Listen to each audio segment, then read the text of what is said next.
right, so this is a 5.5, 6 foot long pour we're gonna do. This is 2 pieces of live edge poplar, and then the center is gonna be the resin.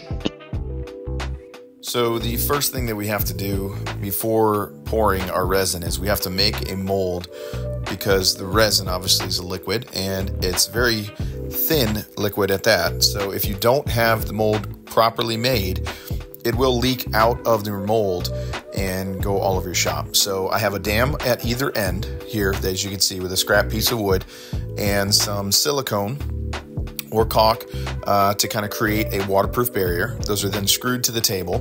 The table itself has some tape on it. Basically, it's just cheap packing tape that you coat the whole tabletop with to prevent the resin sticking to it when you're ready to demold. The boards on either side are actually screwed and caulked from underneath, so that that will be waterproof as well if any water kind of seeps down. But you screw it down really nice and tight so that there's no gap underneath, because the boards will tend to float in the resin. Today only we're going to do the base pour, which is just the bottom, to fill in with some color. We're going to make it a nice kind of bluish greenish ocean color.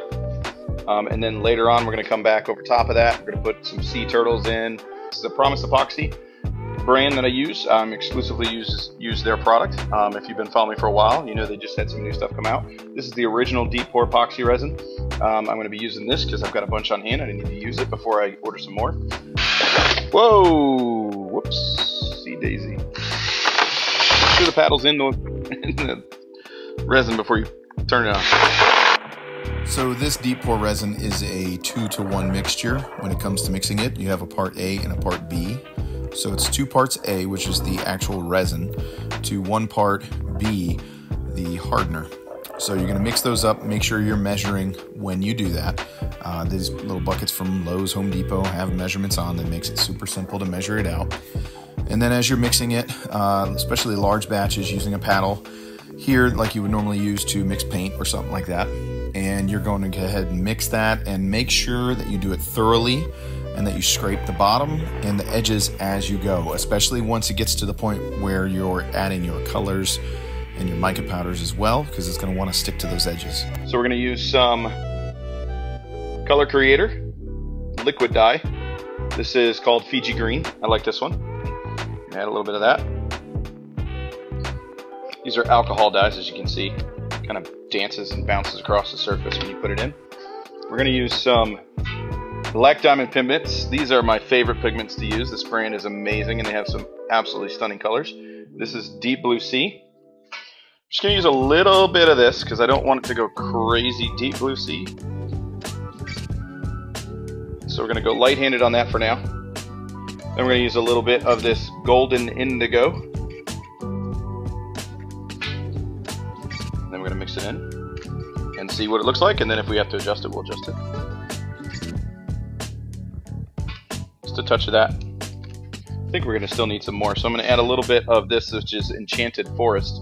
I wanted a little bit more green in this than the blue. Some of this Enchanted Forest. They do have one that is spot on for the color I usually like, but I ran out because this past 2 weeks I've used the color a ton. Alright, here we go. I'm going to mix this up again. Try not to go as hard. Look.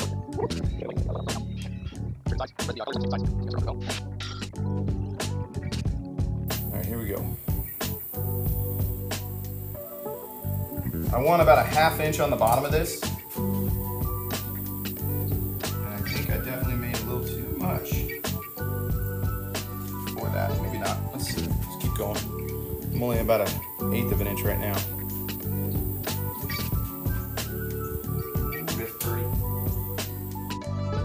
So unfortunately I forgot to record the next step, which was basically adding these little burlwood pieces and that big island in the middle.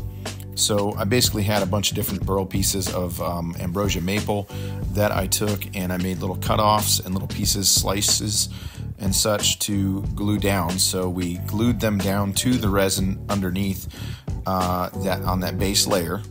And then I took some mica powders, added them in different spots on the burl to kind of replicate the colors that coral would be under the ocean, and then some spots that I thought would look cool as like an underground or an underwater volcano. Then once those were done, we poured the quick 1 hour resin over top of them to help seal them, since they are very porous wood, and that way we help prevent bubbles when we go to do our flood coat over top of them. When it comes to resin, you want a working temperature of room temp, 65, 70, 75 degrees. That's the range you really want to work with. It's the best range for epoxy resin, and if you follow those rules, you can guarantee that it's going to work the way it says it's going to work. If it gets hotter, like here in southeastern North Carolina, today it's 85-ish, it's pretty warm. I can still do that and do it, but you got to do it shallow pours, much shallower pours. Sometimes if it's super hot, like 95, 100, I'm going to have to put fans on it and let it blow while it cures and do really shallow pours. So saying that, normally if I do just a blank pour with nothing in it, and I want to do a blank pour, I will pour in the summer when it's really hot. I will do 1-inch pours of Promise epoxy, but it's not this one. This is their tabletop epoxy resin. So normally I would use their deep pour resin that you can pour up to 2 or 3 inches, but that's at 70 degrees. So since it's warmer, I would pour about 3/4 of an inch to an inch, and then do another one after that cures. So that's what I would use. I always use Promise epoxy though. But if I'm doing a really deep pour, I use their deep pour resin. Now they have a brand new product, which is over there, but it's a deep pour product that's 24 hours. Cures in 24 hours, which is phenomenal. Again, problem being, my shop is almost always hotter than the room temperature it's supposed to be. So I can get away with about a 3/4, 1-inch pour with that as well. And that'll be done in 24 hours. Today, right now, on top of these turtles, I'm going to be using their Promise epoxy 1 hour fast cure, only because this pour is just going to be enough to cover their heads, to get them encased in the resin. When I'm doing stuff where I'm adding things to the resin, like these, I do coats over top, and I want to seal them in. But this is made by Starbond Adhesives. This is a thick formula, so it's really thick and heavy. It takes 20 to 30 seconds to set after you spray it with the accelerator. So what we're going to do is we're going to dab a little bit of glue on the turtles on the bottom. We will then spray a spot where we want to lay it, and then lay this down immediately, and that will cure the resin within 20 to 30 seconds. So I'm going to lay these turtles out. These are little hand-painted turtles, little sea turtles, little hand-painted ones. And we're just going to kind of lay them out throughout the kind of a diorama-ish thing, and start gluing them down. So glue, spray, stick. Glue, spray, stick. And I'll hold it down for a few seconds, and after about 10 seconds or so I can let go, and in 30 seconds that'll be glued to the resin. And then we'll come back, we'll blow this thing off, dust it off a little bit, and get our pour going. So our bottom layer of resin is down. That is this bluish color, and right now it's pretty scuffed up because I had to scuff it so it would stick. So I just want to make sure the turtles are completely covered on top and underneath, and so by flooding it like this, it's guaranteed to get underneath it and cover any nooks and crannies, because again, if there's air bubbles under there when you go to do your deep pour, you're definitely going to have some bubbles come up, and they could cause a problem. So we're going to flood those really well, and then the leftovers we're just going to pour. And this will really make all those scuffs and scratches that you see that I made prior disappear. I'm going to pour some more over top of these little burl pieces, over our little island. So it's been about an hour since I did that one pour, and now I'm going to come back and try to create some depth to this pour using some colored resin down the middle. So this is the Color Creator, the Deep Blue Sea one, I believe it was called, and just mix them up. And I'm going to pour right down them through the middle, and you'll see here it'll start to kind of create a depth to it, because obviously the deeper part of the ocean is going to be much more blue than the shoreline or the shallower areas. So just pour a couple different ones in there, and this is all self-leveling resin. So as long as my table is nice and flat, it's going to self-level out. And then later on, after I did this blue, while this was still curing, I came back with more clear that had just a touch less blue in it, and I poured it along each side. And you can see a little bit of it here actually in this video. I did it first and then the deep blue in the middle. And so I come back after I pour all of this, and I'll start kind of blending those in using a stir stick, the two different colors, the light blue and the dark deep blue, just blending them in, kind of swirling them together to create that depth. And as always, in between each pour, you're going to come back with a heat gun preferably, but if you don't have a heat gun, you can use a little blowtorch like I did here. Just make sure that they're both set to a low setting so you don't overheat the resin and end up burning it, flash curing it too quickly. This will help reduce and remove all of those bubbles as they come up to the surface, so you don't have to worry about the bubbles later on in your next pour or in the finished product. So you can see now, you can see all those really cool textures. Those were all in the green underneath. So it had this really cool velvety texture, if I get my finger out of the way. And then you got your little coral, kind of rock looking pieces. This one I wanted to kind of look like a volcano kind of underwater. So there's some reds and oranges in there. Got your other little turtle. Some more colors. You can see here I added some coloring to it as well to kind of give it the look of coral on it. Got our little sandbar island. More turtles. This little piece over here. A little piece there. I love the colors. I love the way this is coming out with the blue. Kind of gives it really a good depth. This one I love. This one's got some really cool colors on it. And then this is the real big one that's like a big underwater volcano. Kind of hard to see. It'll look better once it's filled all the way, obviously, and covered, versus it being kind of uncovered right now. All right, so we got that mixed. As you can see, now it's all clear again. That means that I've mixed it nice and thoroughly. And we're going to start here. And as I pour, you'll see those scratches go away. That's why it's nice to be able to scuff it so that it'll stick to the resin. Because again, if it's fully cured, it doesn't want to stick unless you scuff it. But those scuffs disappear, which is really nice.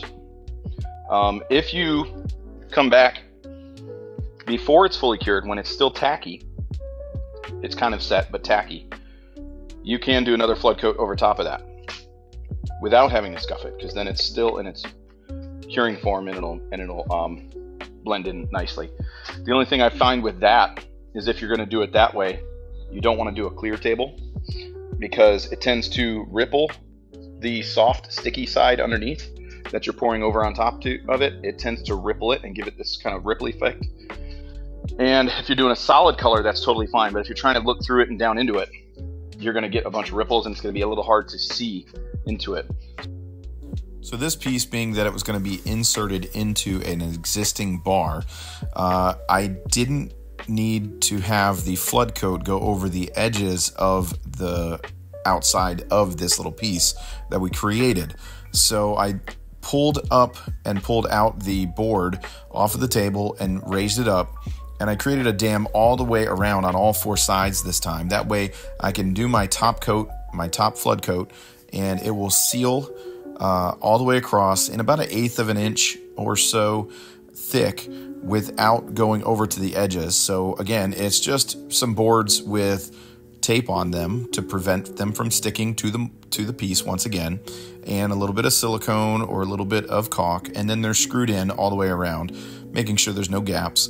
And so then I can do my flood coat up to 1/8 of an inch roughly, hit it with the torch, and once this cures over 24 hours or so, it'll be ready to pull out of that mold, trim up, and take it over to the customer's house to insert into the bar, which you'll see here in just a minute. Unfortunately here, I noticed after I did my flood coat that there was some white resin that I had dropped in a couple spots, and it really didn't show up until I did my flood coat, and so I had to take my chisel while it was still wet and actually carve it out and kind of chisel it out of the piece. All right, so here we are at the customer's house. This was their pre-built bar with that little insert in the middle that was a mess that somebody else made for them. So we have to actually trim and cut out that insert to perfectly fit the one that we made to go in. So I set our new piece up there, scored it all the way around using a little chisel. So I knew exactly where my lines were, and this Wen track saw, which I absolutely love, works perfectly for cutting those lines absolutely dead on straight. We did hit some nails and screws as it went through, which is why you're seeing some sparks there, but it was absolutely no problem for the saw or that blade that it comes with. So here we are. I told them once we pulled out the old piece, we would try to buff up the bar, make it look a little bit cleaner, a little bit newer. Again, the pour on it was not very well done, so we really couldn't get it back to a perfect shine due to it having some milkiness and some bubbles in it. So once we pulled that out, this is our piece inserted now. We have some tape on it just to protect the surface while we're working with it. We did need to shim it up from underneath because it wasn't quite as thick as the one that we pulled out. And once we got it level, put a little bit of caulk around the edge inside the little grooves, and we were golden. And so here comes the reveal. Their bar under their house was the turtle bar, and so it was perfectly fitting to have this bar with the turtles in it. Here you go. Let me know what you guys think of this.